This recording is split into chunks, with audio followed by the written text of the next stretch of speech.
کہ اعلیٰ حضرت عظیم البرکت فاضل بریلوی رحمت اللہ تعالی علیہ سادات کی کیا شانیں لکھ کر گئے ہیں۔ آپ اسی فتاوی رضویہ جلد 29 کے صفحہ نمبر 640 کے اوپر لکھتے ہیں، فرماتے ہیں ہاں سلامتی ایمان کے ساتھ اعمال کیسے ہی ہوں، اللہ تعالیٰ کے کرم سے امید واسق یہی ہے کہ جو اللہ کے علم میں سید ہیں اللہ ان سے اصلاً کسی گناہ پر کچھ مواخذہ نہ فرمائے۔ یہ جو آج مجھے کہتے ہیں تم سادات کو ہواؤں میں اڑا رہے ہو، بھائی اپنے بزرگوں کو پڑھو، اعلیٰ حضرت فاضل بریلوی کیا لکھتے گئے ہیں، وہ فرماتے ہیں کہ جو واقعتاً سید ہے، حقیقی سید جو اللہ کے علم میں ہے، اللہ کے نبی کی آل میں سے، اعلیٰ حضرت لکھتے ہیں اللہ اس کے کسی گناہ پر اصلاً کوئی مواخذہ نہ فرمائے، کیونکہ نبی علیہ السلام نے فرمایا ان فاطمہ احسنت فرجہا فحرمہ اللہ وذریتہا علی النار۔ اللہ تعالیٰ کہ ابھی فرماتے ہیں بے شک فاطمہ نے اپنی پارسائی کی حفاظت کی تو اللہ تعالیٰ نے اس پر اور اس کی اولاد پر دوزخ کی آگ کو حرام فرما دیا ہے۔ اس حدیث کو بزار، ابو یعلا طبرانی اور معجم کبیر کے اندر اور امام حاکم نے روایت کیا اور اس کو صحیح حدیث کہا۔ یہ تمام اسی کے فوائد میں سے ہیں۔ اور آگے لکھتے ہیں امام مناوی لکھتے ہیں کہ خود خاتون جنت اور ان کے دونوں بیٹوں کے حق میں تو مطلقاً دوزخ کا حرام ہونا مراد ہے، لیکن ان کے غیر میں دائمی طور پر دوزخ میں رہنا حرام ہے۔ مجھے یاد ہے کہ میں نے اس پر یوں لکھا، یعنی امام مناوی نے تو کہا تھا کہ سید دوزخ میں جا سکتا ہے، سزا بھگت کے پھر باہر آ جائے گا۔ اعلیٰ حضرت رد کرتے ہیں، فرماتے ہیں اقولو، میں کہتا ہوں اہل سنت و جماعت جو کہ محفوظ ہیں جانتے ہیں کہ دوزخ میں دائمی طور پر رہنا تو ہر اس شخص پر حرام ہے جس نے لا الہ الا اللہ محمد الرسول اللہ پڑھا ہے۔ اس میں سیدہ زہرا کی اولاد کی تخصیص کیا ہوئی؟ یعنی اگر اس اوپر والی حدیث کا یہ مطلب لیا جائے کہ وہ ہمیشہ نہیں رہ سکتے، جا سکتے ہیں، تو فرماتے وہ تو ہمارے لیے بھی ہے کہ ہم میں سے اگر کسی مسلمان نے ایمان کی حالت میں اگر گناہ کر دیے تو وہ جہنم میں اگر گیا تو ہمیشہ نہیں رہے گا۔ پھر اس میں سیدہ زہرا کی اولاد کی تخصیص کیا ہے؟ فرماتے ہیں بلکہ عزت و اقتدار والے محبوب کی توفیق سے معنی میں تعمیم ہے، یعنی مطلقاً حرمت۔ مطلب یہ کہ ہو ذات سید کی کتنا بڑا گناہگار کیوں نہ ہو،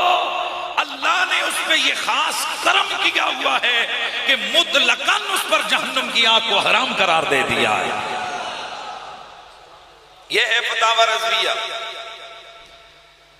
اب آپ مجھے بتائیے یہ جو آج کے مولویوں نے انداز سادات کے لیے اپنایا ہوا ہے یہ کہاں جائیں گے؟ میں وقت بڑا کم ہے اس لیے میں چاہتا ہوں کہ میں جلدی جلدی جو ہے نا چیزیں آگے جو ہے نا وہ بیان کرتا جاؤں۔ اب ذرا دیکھیے کہ ہم سادات کے حوالے سے اگر بے توقیری کریں، ان کی بےعزتی کریں، سید کو اگر کوئی آدمی بےعزتی اس کی کرے تو اعلیٰ حضرت سے سوال ہوا تو آپ نے فرمایا سنی سید کی بے توقیری سخت حرام ہے۔ نبی علیہ السلام کی حدیث ہے، ترجمہ یہ 6 شخص وہ ہیں جن پر میں نے لعنت کی، اللہ کی بھی ان پر لعنت اور نبی کی دعا قبول ہوتی ہے۔ اذان جملہ ان میں سے ایک وہ جو کتاب اللہ میں اپنی طرف سے کچھ بڑھائے،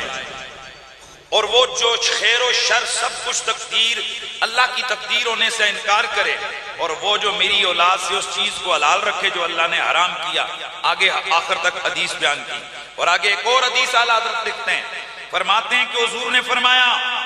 جس شخص نے میری اولاد کا حق نہ پہچانا وہ 3 باتوں میں سے ایک سے خالی نہیں، یا تو وہ منافق ہے، یا وہ حرامی ہے، یا وہ ہیزی بچہ ہے۔ جو شخص حدیث رسول بیان ہو رہی ہے، یہ بخاری اور دیگر صحیح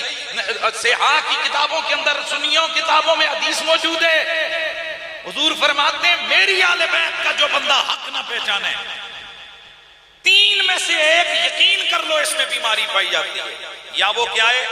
منافق، یا وہ کیا ہے حرامی، یا وہ کیا ہے ہیزی بچہ۔ ہیزی بچہ اس کو کہتے ہیں کہ جن ایام میں عورت کے قریب جانا مرد کے لیے غسل سے پہلے منع ہے، حرام ہے بھائی، سمجھتے ہیں نا آپ؟ یعنی بیماری کے ایام میں عورت کی ناپاکی کے دنوں میں جب تک وہ غسل کر کے پاک نہ ہو جائے اس کے قریب جانا شوہر کے لیے حرام ہے۔ اگر کوئی ان دنوں میں اپنی بیوی کی قربت میں چلا گیا اور اس سے جو بچہ پیدا ہوا وہ حیضی بچہ اس کو کہتے ہیں، ظاہر ہے یہ بھی حرام کی وجہ سے پیدا ہوا ہے، تو فرمایا 3 قسم کے یہ بدبخت ہیں جن کے دل میں میری آل کا بغض ہو سکتا ہے، باقی جو ایمان والا حلالی خون والا ہو نا اس سے میری آل کا بغض نہیں ہوتا۔ یہ اعلیٰ حضرت فاضل بریلوی نے 3 چیزیں لکھی ہیں۔ آج کئی لوگ کہتے ہیں جی او جی دیکھیں یہ مولوی گالیاں دیتے ہیں، او یار یہ حدیث سنا رہے ہیں ہم،